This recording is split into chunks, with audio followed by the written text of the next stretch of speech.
Well, I found it interesting. I enjoyed it, but of course, I cupped the coffees with knowledge of what they were, and especially after yesterday, after when I got here, the coffees sit in, or the samples are sitting in Toulouse, and I'm sitting in Cape Town. So I had to arrange this by, okay, someone sort this, we need samples.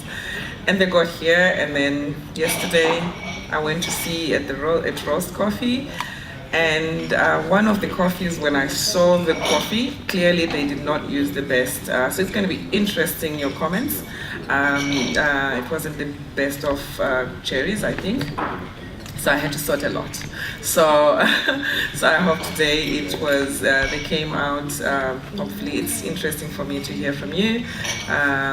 Burundi. So what you're saying is that certain yeast won't take away the necessity to avoid insect damage in the coffee. You will still need a good. You do, because I mean you can't override it when there's a defect that is caused when you've got a poor quality crop.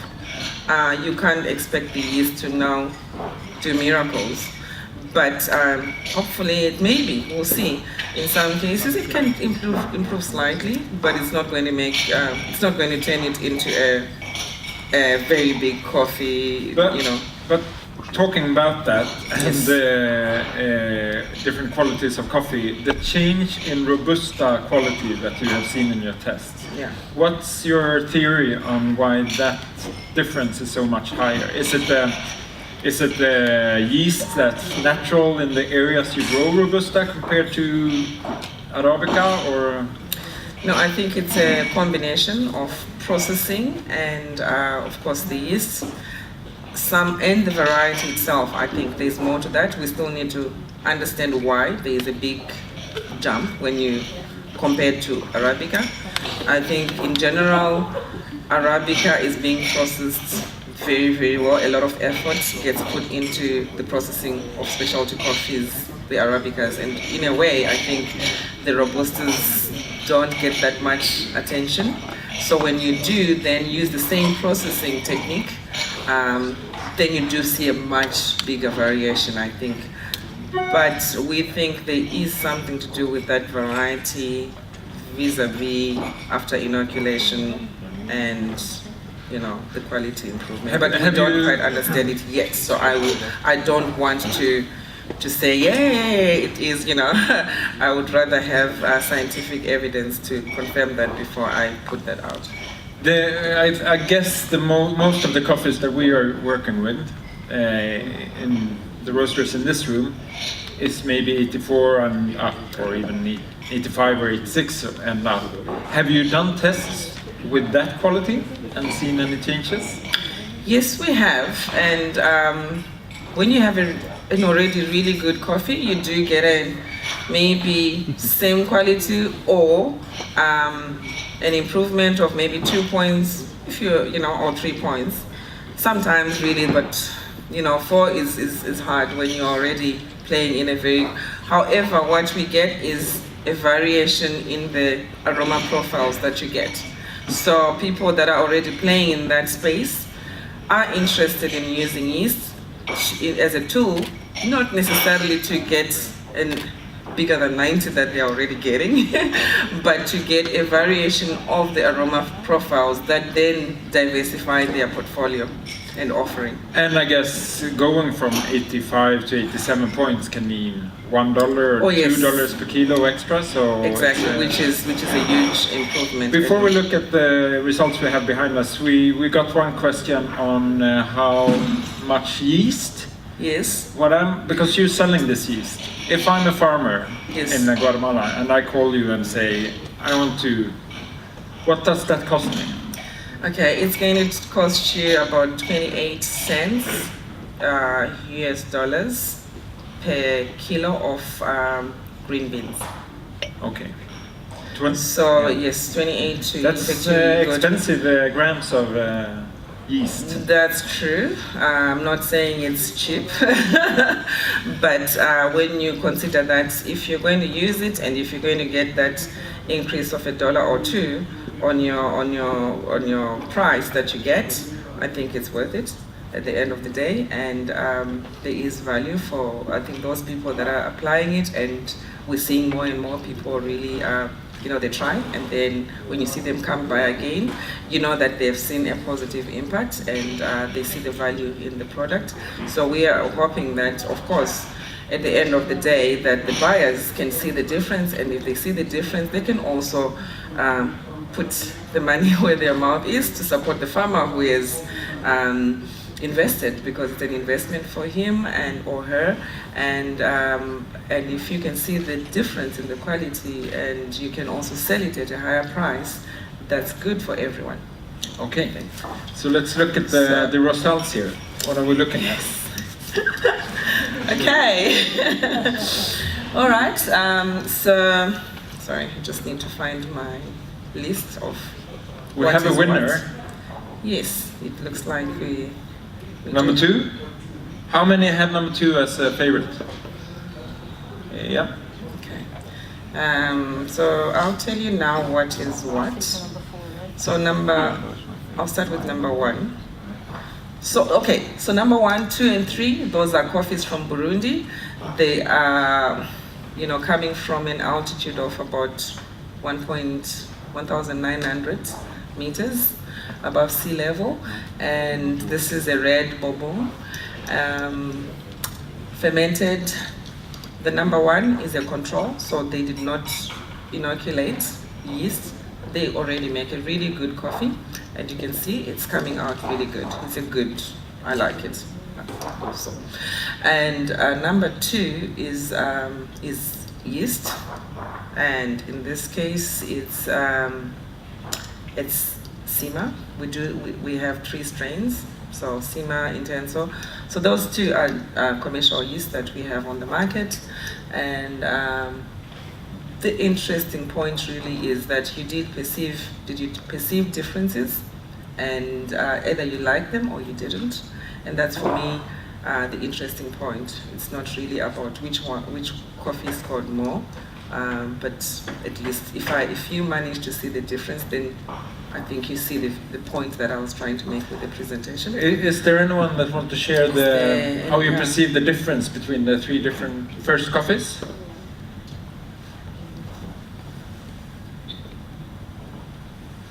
Anyone?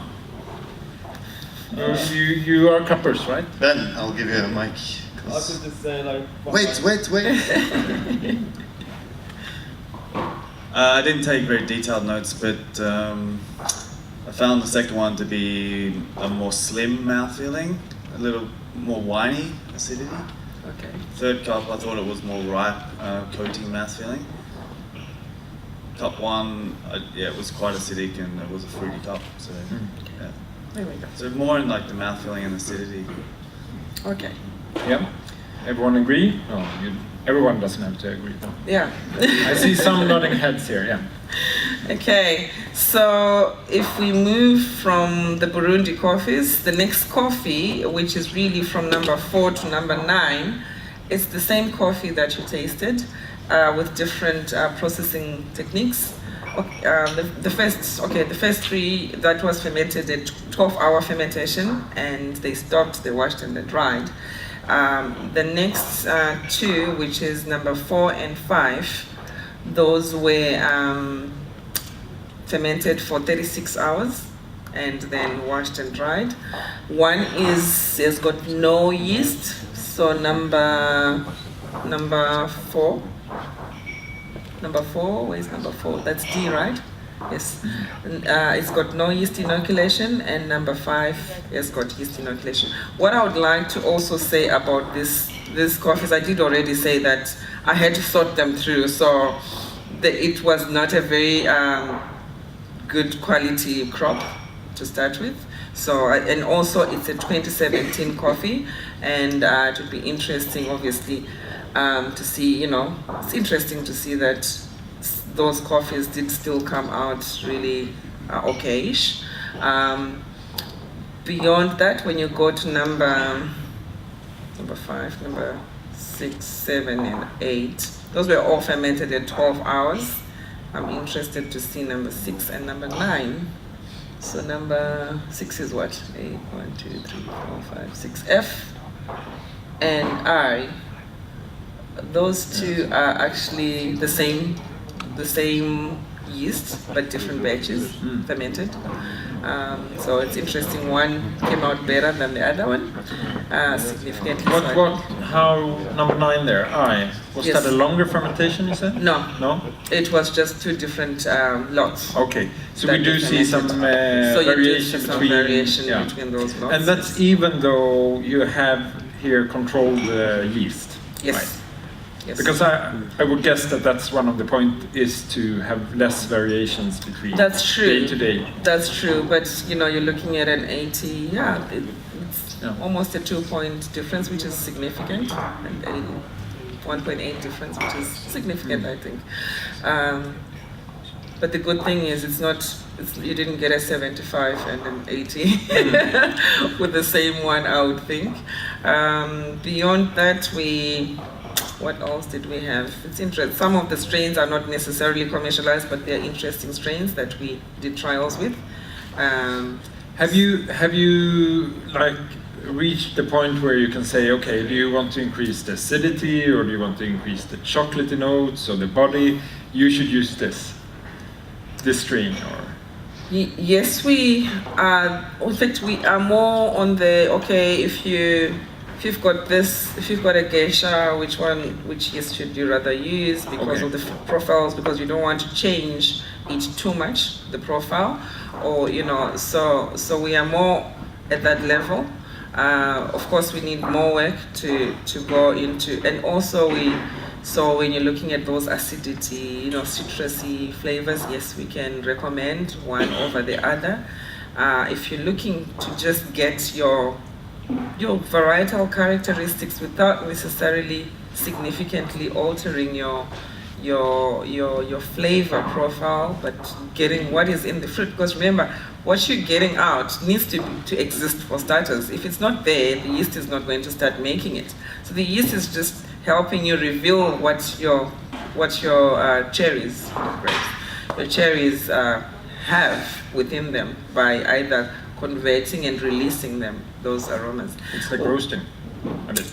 There you go. Yes, the roasting does have an impact. I mean, I know. Yesterday a different roasting regime will make that coffee taste different. Totally. But what I'm saying is you can only get out what's in the coffee. Yes. Right. Okay. That's true. I agree. How because when we travel around and we find like this farm somewhere in the microclimate, I think we tend to talk about, this is really good, maybe because the slope is like this, or the cold winds coming up from that lake, or whatever. How much do you think that what we talk about is like terroir or microclimate is actually the local natural yeasts in the fermentation affecting the coffee, saying that, okay, this farm gives a bit better coffee than the neighboring farm? I think there is an impact, yes, of the natural environment that you have and what you do have there. I would compare it to, I would take an example of a well-researched space, which is wine. There is a terroir effect. However, there is also, when you're trying to control and your quality, and you can improve it significantly, you can also have variation. I mean, you take a place like New Zealand, they are known for their Sauvignon Blancs. They make different Sauvignon Blancs. So one seller can have 15 different Sauvignon Blancs. How do they do that when they all have, when they're starting with the green Sauvignon Blanc or ripe Sauvignon Blanc grape? But they manage to have variation. And I think this is where the opportunity is for coffee as well. So you have an opportunity to have a variation of what your terroir gives you, and you can have different coffees that you can then offer. And if you are wanting to have a real portfolio, fruit-driven or whatever coffees, but starting with the same fruit. Tim, do you want to help Fabiano with the microphone? Yes? Or you can, yeah? Thank you so much. Thank you for this. This was super interesting. But you are here during the day? Yes. Yes, so please take the chance. I know you all have questions. I just wanted to ask mine. So take the time. Sorry about that. But thank you so much. A warm applause. Thank you very much for inviting us. Really, it's a great opportunity, and thank you for the feedback. And yes, if you do have any questions, please, or comments, we would like to hear from you. Thank you.